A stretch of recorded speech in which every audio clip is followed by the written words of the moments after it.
स्वातंत्र्याची पहाट घेऊन उजळला भारत देश महान. वीरांच्या त्यागातून लाभला आम्हाला हा स्वाभिमान.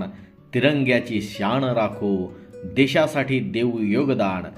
भारत भूमीच्या चरणी अर्पू तन मन धन आणि प्राण.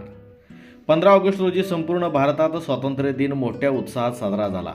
विविध शाळांमधील 15 ऑगस्ट म्हणजे शिक्षक, मुलांसाठी आणि पालकांसाठी आनंदाचा सोहळा.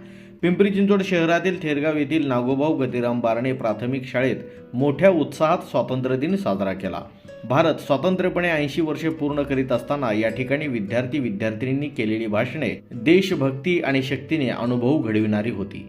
राष्ट्रगीतांसह विविध सामूहिक गीते, महाराष्ट्र गीत गायनाने विद्यार्थ्यांमध्ये शौर्य भावना जागृत केली. उपस्थित मान्यवरांचे सन्मान करून शिक्षक आणि उपस्थित मान्यवरांनी स्वातंत्र्य दिनाच्या शुभेच्छा देऊन आपली मनोगते व्यक्त केली. आपला भारत देश व्यसनमुक्त झाला पाहिजे म्हणून शिक्षकांनी विद्यार्थ्यांना सामूहिक शपथ दिली. एकंदरीत पालक, विद्यार्थी, विद्यार्थिनी, शिक्षक आणि शिक्षकेतर कर्मचारी यांनी मिळून आनंदाने स्वातंत्र्य दिन साजरा केला.